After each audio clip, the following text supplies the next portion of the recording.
chers enseignants, enseignantes et élèves francophones et francophiles, salut et bienvenue à la revue de la leçon 43 de l'école du dimanche des adultes. Nous vous remercions pour l'écoute de toutes nos précédentes revues de l'école du dimanche des adultes. Aidez-nous à toucher plus d'enseignants et d'élèves cette année 2023. Aimez, partagez et abonnez-vous à cette chaîne YouTube. Je demeure votre hôte et frère, pasteur Paul Ézéchiel. En leçon 43, qui sera enseignée le dimanche 25 juin 2023, le thème d'étude est un espoir différé. Un espoir différé. Vous pouvez aussi dire une espérance différée. Prions. Père Tout-Puissant, s'il te plaît, fais en sorte que mes bons et pieux désirs se réalisent. Père Tout-Puissant, s'il te plaît, fais en sorte que tous mes bons et pieux désirs se réalisent. Au nom de Jésus-Christ, nous avons prié. Amen. En connaissance préalable, l'enseignant devra permettre à l'enseignant adjoint de revoir la leçon de la semaine précédente en ce qui concerne le thème, en ce qui concerne la prière d'ouverture, le passage biblique, le verset à mémoriser et les deux grandes lignes de la leçon. Demandez aux élèves de vous rappeler ce qu'ils ont appris lors de la semaine passée. Que Dieu nous donne la compréhension de tout ce que nous enseignons, tout ce que nous apprenons lors de l'école du dimanche, au nom de Jésus-Christ. Amen. En leçon d'aujourd'hui, en passage biblique, le passage biblique est tiré d'Ésaïe 66, 10 à 14. Ésaïe 66, 10 à 14. Comme je l'ai dit en thème, un espoir différé ou une espérance différée. Ésaïe 66, 10 à 14 dit: réjouissez-vous avec Jérusalem, réjouissez-vous avec Pasteur Paul, réjouissez-vous avec Anne, Jeanne. Faites d'elle le sujet de votre allégresse. Vous tous qui l'aimez, tressaillez avec elle de joie. Vous tous qui menez deuil sur elle, afin que vous soyez nourris et rassasiés du lait de ses consolations, afin que vous savouriez avec bonheur la plénitude de sa gloire. En verset 12, car ainsi parle l'Éternel, voici, je dirigerai vers elle la paix comme un fleuve. Amen. Et la gloire des nations comme un torrent débordé. Amen. Et vous serez allaités, vous serez portés sur les bras. Amen. Et caressés sur les genoux. Amen. Comme un homme que sa mère console. Amen. Ainsi je vous consolerai. Vous serez consolés. Amen. Dans Jérusalem. En 14, vous le verrez. Et votre cœur sera dans la joie. Amen. Et vos os reprendront de la vigueur comme l'herbe. Amen. L'Éternel manifestera sa puissance avec ses serviteurs. Amen. Mais il fera sentir sa colère à ses ennemis. Amen. Un verset à mémoriser. Un espoir différé rend le cœur malade, mais un désir accompli est un arbre de vie. Proverbe 13, 12. Un espoir différé rend le cœur malade, mais un désir accompli est un arbre de vie. Proverbe 13, 12. À l'introduction de la leçon, l'espoir est un sentiment d'attente et de désir qu'une chose particulière se produise. Cependant, lorsqu'il y a un retard inconfortable ou prolongé, la lassitude et la lourdeur de cœur peuvent s'installer. Et je prie que ce ne soit pas votre sort au nom de Jésus-Christ. Amen. Parfois, dans cette vallée de la vie, nous jeûnons, nous prions, nous travaillons intelligemment et nous semons même des graines de foi dans notre tentative de trouver des solutions. Mais il se peut qu'il y ait encore du retard. Dans cette leçon, par la grâce de Dieu, nous examinerons des exemples bibliques et des stratégies gagnantes en attendant que le Seigneur nous donne la compréhension profonde de cette leçon qui est à tout propos, et surtout en cette ère, en cette période dans laquelle nous nous trouvons, que ce soit au Nigeria, que ce soit dans les autres pays francophones, où il y a des problèmes partout, il y a des délais partout, il y a des retards partout, que le Seigneur nous donne la compréhension et nous encourage à partir de cette leçon au nom de Jésus-Christ. Amen. En journal de l'enseignant, cette partie, comme je le dis souvent, n'est pas à être enseignée lors de la classe. C'est un guide pour l'enseignant lors de la revue de l'école du dimanche, que ce soit le jeudi, le vendredi ou bien le samedi, avant de pouvoir enseigner le dimanche. Un objectif de la leçon, nous voulons étudier les choses qui retardent l'espoir et comment les gérer. Il y a d'autres choses, les objectifs d'enseignement, le plan d'enseignement, la revue du texte biblique. Il incombe aux enseignants de pouvoir s'asseoir et d'étudier ce passage biblique en profondeur, même les versets précédents, avant d'atterrir du verset 10 au verset 14. En méthode d'enseignement, nous allons utiliser la méthode d'enseignement, les deux méthodes d'enseignement, l'enseignement du cours magistral et des discussions. En gestion du temps, l'enseignant doit partager le temps d'enseignement entre les deux grandes lignes de la leçon. Que le Seigneur nous donne la compréhension au nom de Jésus-Christ. Amen. En grande ligne, la leçon. Grande ligne 1. Quelques exemples bibliques de retard, d'espoir différé, d'espérance différée. 1. Mentionner quelques personnages bibliques qui, malgré leur relation avec Dieu, ont attendu péniblement et espéré patiemment que leurs attentes soient satisfaites et n'ont pas été déçus à la longue. Dieu merci. Proverbe 23, 18. Pour Proverbe 23, 18, c'est car il est un avenir et ton espérance ne sera pas anéantie. Amen. Je prie que votre espérance ne soit pas anéantie au nom de Jésus-Christ. Amen. Dans Romains 5:5, la Bible dit, or, l'espérance ne trompe point. L'espérance ne déçoit point. L'espérance ne trompe point, parce que l'amour de Dieu est répandu dans nos cœurs par le Saint-Esprit qui nous a été donné. Amen.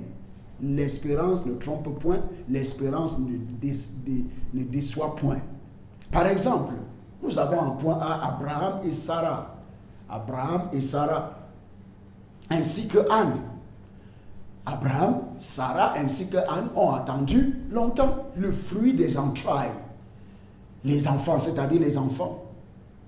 Dans Genèse 15:2, la Bible dit, Abraham répondit, Seigneur éternel, que me donneras-tu? Je m'en vais sans enfant, et l'héritier de ma maison, c'est Eliezer de Damas. Dans 1 Samuel 1:2, la Bible dit, il avait deux femmes, dont l'une s'appelait Anne et l'autre Pénina. Pénina avait des enfants, mais Anne n'en avait point. Dans le point B, des exemples de ceux qui ont attendu longtemps, qui ont eu un espoir différé. David espérait douloureusement d'être délivré du roi Saül et de ses ennemis. Dans 1 Samuel 18, la Bible dit, c'est ainsi que David prit la fuite et qu'il échappa. Il se rendit auprès de Samuel à Rama et lui raconta tout ce que Saül lui avait fait. Puis il alla avec Samuel demeurer à Najor. Dans le psaume 3:1, la Bible dit que c'est un psaume de David et que c'était écrit à l'occasion de sa fuite devant Absalom, son fils. Et dans le psaume 3:2, il dit, ô Éternel, que mes ennemis sont nombreux, quelle multitude se lève contre moi. Et je prie pour celui qui écoute cette vidéo, qui regarde cette vidéo, Que tous vos nombreux ennemis soient déçus au nom de Jésus-Christ. Amen. Dans le point C, il y avait Joseph. Joseph avait fait un rêve qu'il serait grand, mais il a été jeté dans la fosse, vendu comme esclave et emprisonné. Dans Genèse 37:5, la Bible dit, Joseph eut un songe et il le raconta à ses frères qui le haïrent encore davantage. Même frère, de même père, de même mère, frère de sang. Dans le point de Job, Job a soudainement perdu ses enfants, ses affaires et sa santé et espérait être restauré. Tout ça se trouve dans Job 1, 13 à 20, Job 14, 7 et 14. En point 1, les enfants d'Israël ont travaillé et souffert pendant 430 ans en Égypte, avant que Dieu n'envoie Moïse pour les libérer. Dans Exode 12, 40, la Bible dit, le séjour des enfants d'Israël en Égypte fut de 430 ans. 430 ans.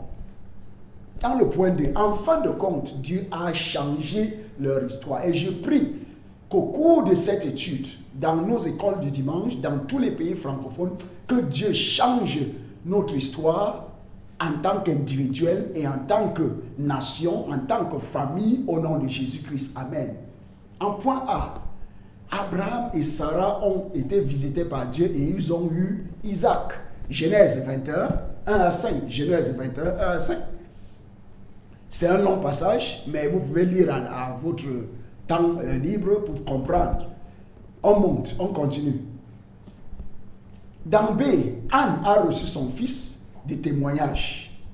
Dans 1 Samuel 1:20, la Bible dit, dans le cours de l'année, Anne devint enceinte au nom de Jésus-Christ. Tous ceux qui ont connu, tous les mariés, tous les couples qui ont connu un délai, un retard dans la conception, dans le fruit des entrailles, dans 9 mois, vous accoucherez votre enfant et vos enfants au nom de Jésus-Christ. Amen.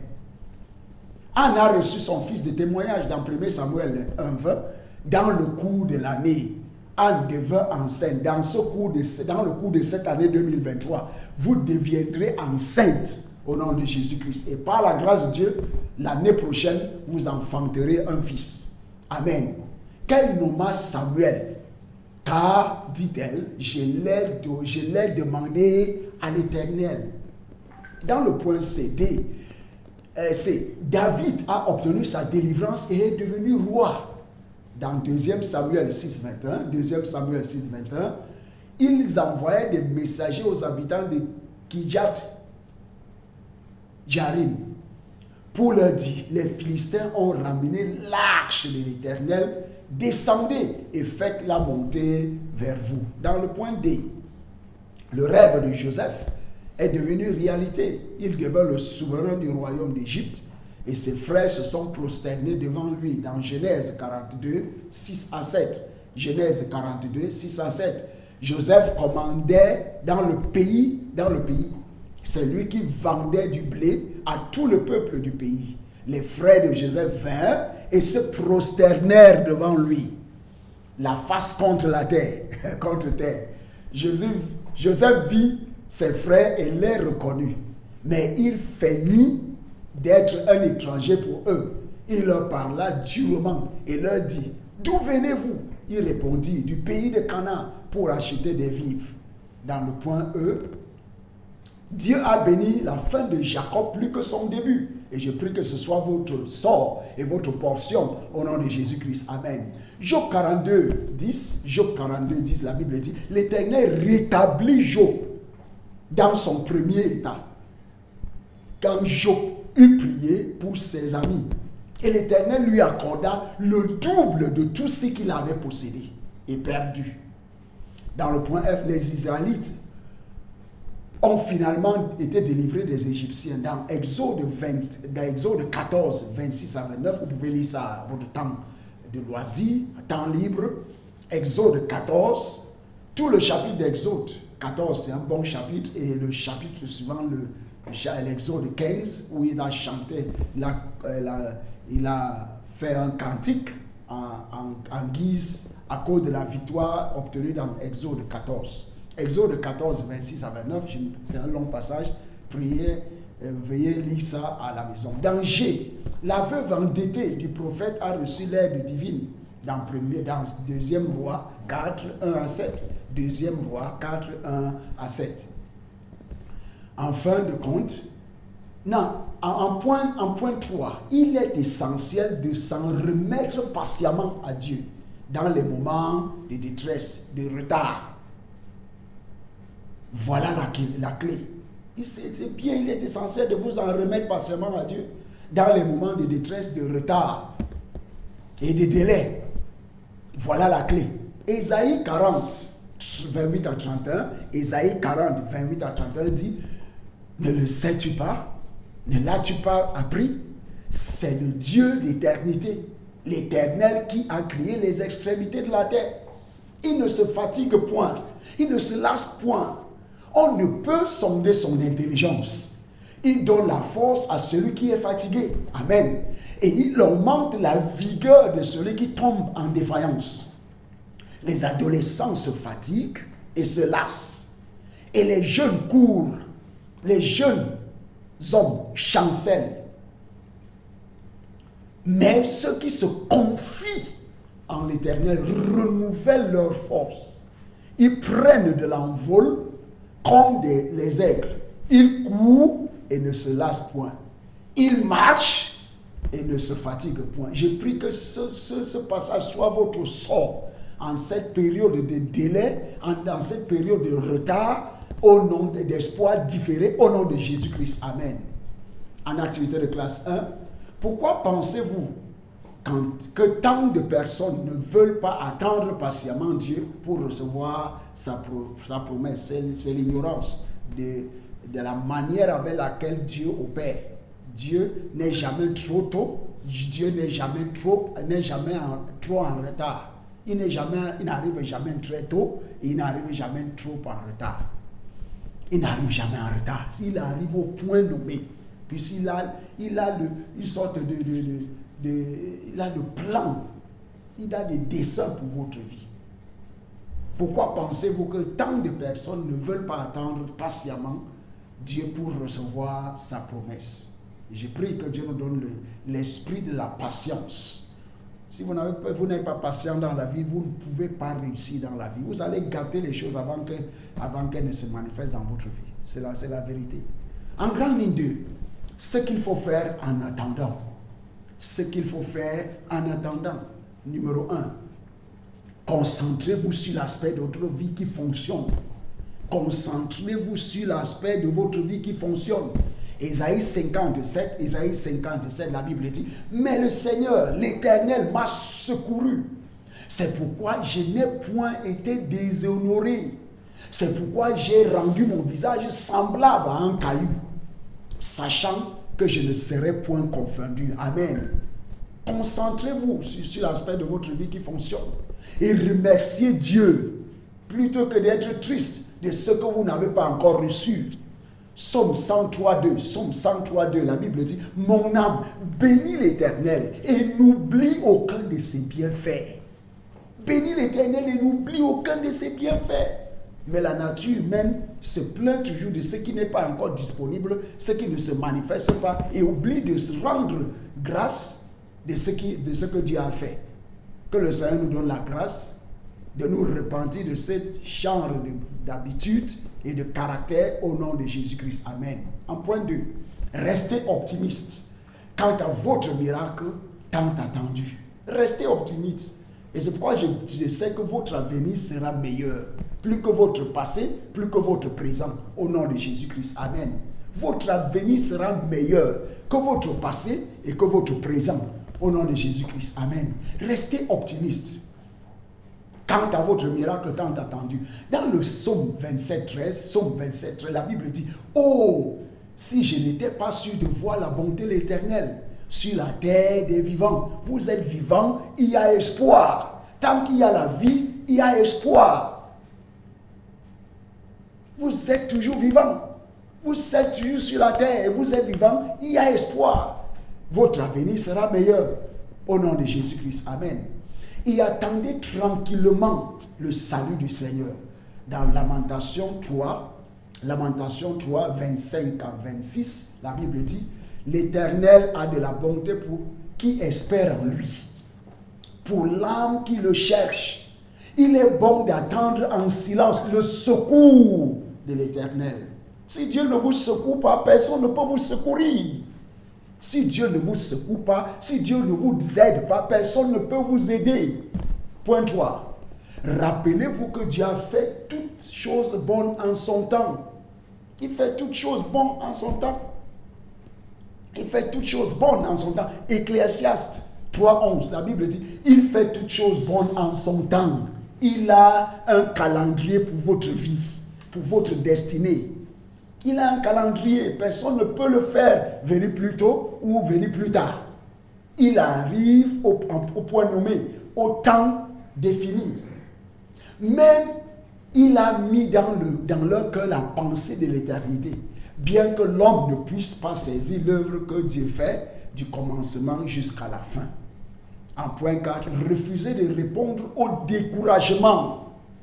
Refusez de répondre au découragement. Il y a cette histoire dans Marc 10, 46 à 52. C'est une longue histoire de Bartimée, le mendiant et l'aveugle, qui a été rebroussé par les disciples et tout ça. Il a continué à crier, fils de David, Jésus, aie pitié de moi.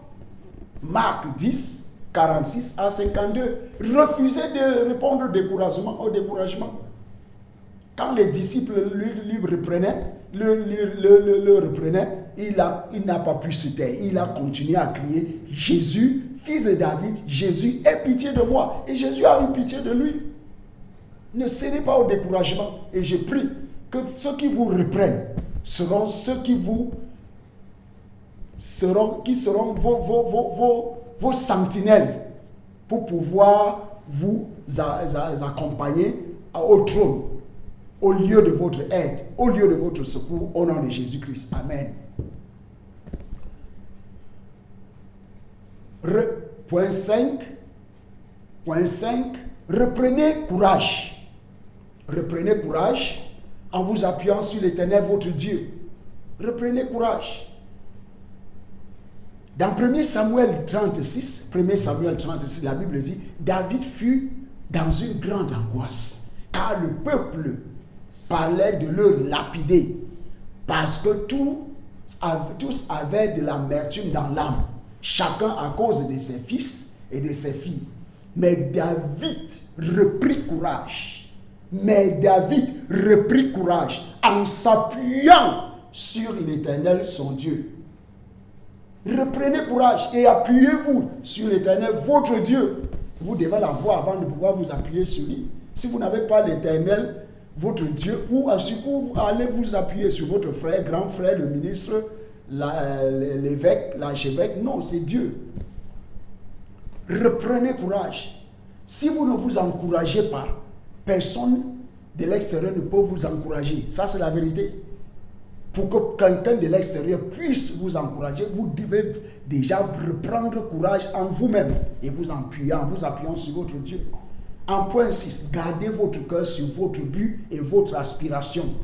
Gardez l'œil sur le but, votre but. Néhémie 4:6, la Bible dit, nous rebâtîmes la muraille qui fut partout achevée jusqu'à la moitié de sa hauteur. Et le peuple prit à cœur ce travail. Gardez votre cœur sur votre but et votre aspiration. En point 7, étudiez la parole pour édifier votre foi. Étudiez la parole pour édifier votre foi. Dans Romains 10, 17, la Bible dit, ainsi la foi vient de ce qu'on entend. Et ce qu'on entend vient de la parole de Christ. Édifiez-vous, étudiez la parole de Dieu pour édifier votre foi. Le niveau de votre foi dépend de la qualité et de la quantité de la parole de Dieu en vous. Votre foi est-elle faible? Elle est-elle petite? Elle est-elle grande? Elle est-elle plus grande? elle est-elle excellente? Ça dépend de la qualité et de la quantité de la parole de Dieu dans vous, dans votre cœur. En activité de classe 2, la classe doit discuter des dangers auxquels les personnes suivantes sont susceptibles de faire face si elles n'attendent pas patiemment Dieu. Un individu, il ne peut même pas, sa destinée ne peut même pas être accomplie. L'Église gâchera beaucoup de choses dans la communauté si elle n'est pas patiente, il n'attend pas patiemment Dieu. La société dans laquelle nous vivons, la nation sur le plan général. En résumé, pendant votre temps d'attente, soyez patient et comptez sur Dieu pour qui est toujours fidèle. Dieu est toujours fidèle. C'est nous. Il garde toujours son alliance. C'est nous qui ne gardons pas notre partie de l'alliance. En conclusion, le manque d'espoir peut conduire au désespoir, nous le savons. N'abandonnez pas Dieu car il n'est jamais en retard. Je vous l'ai dit plus haut. Il n'est jamais en retard, il n'est jamais plus tôt, il n'est jamais en retard. En évaluation, qu'est-ce qui peut apporter un espoir différé? Qu'est-ce qui peut apporter un espoir différé? Quel point de vue, quel conseil donnez-vous à ceux dont l'espoir est différé? Je suis ici, je m'appelle pasteur Paul Ézéchiel aujourd'hui, par la grâce de Dieu, j'ai eu un espoir différé. Même quand le nom de ma femme s'appelle Espérance. On a eu un retard dans la conception, dans le fruit des entrailles pendant 9 ans. Aujourd'hui, par la grâce de Dieu, à cause de patience et à cause d'avoir l'œil sur l'objectif de pouvoir connaître Dieu plus, connaître sa parole, servir les frères et l'humanité, servir Dieu et l'humanité autour de nous. Aujourd'hui, nous avons 4 enfants, par la grâce de Dieu. 3 filles et 1 garçon. Après avoir attendu, avoir eu un retard de conception pendant 9 ans. Dieu soit loué au nom de Jésus-Christ. Amen. Attendez patiemment. Soyez, adorez Dieu. Rendez-lui grâce. Servez Dieu. Servez l'humanité autour de vous. Ne manquez pas les cérémonies de baptême. Semez vos semailles pour pouvoir avoir vos enfants pour votre bénédiction, et ainsi de suite. En prière de clôture dans cette leçon, Père Tout-Puissant, s'il te plaît, aide tes enfants à ne pas perdre espoir. Père Tout-Puissant, s'il te plaît, aide tes enfants à ne pas perdre espoir. Au nom de Jésus-Christ, nous avons prié. Amen. En devoir mentionner 5 problèmes émotionnels associés à l'espoir différé.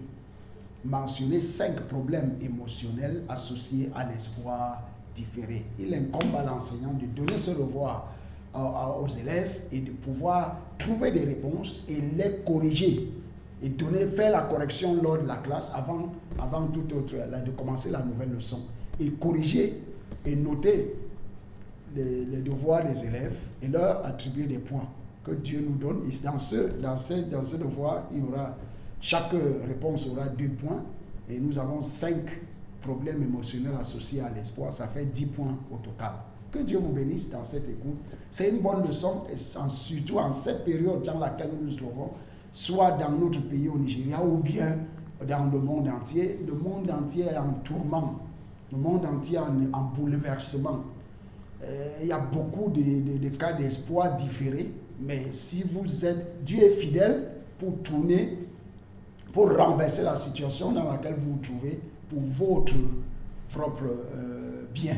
Donc, saisissez, tenez-vous à Dieu, saisissez-le, il vous rappellera, il exaucera vos prières au nom de Jésus-Christ. Amen. Je suis un exemple par la grâce de Dieu.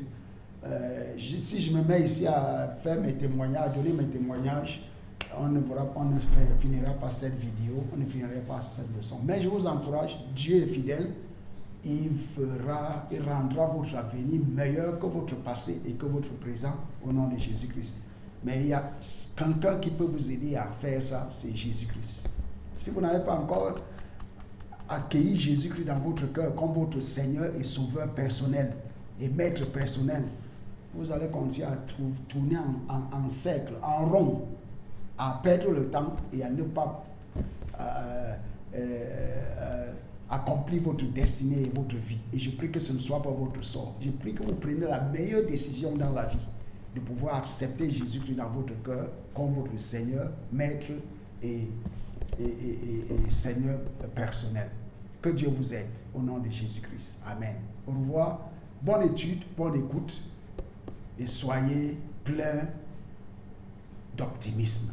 Votre avenir sera meilleur que votre passé et votre présent au nom de Jésus-Christ. Amen. Au revoir.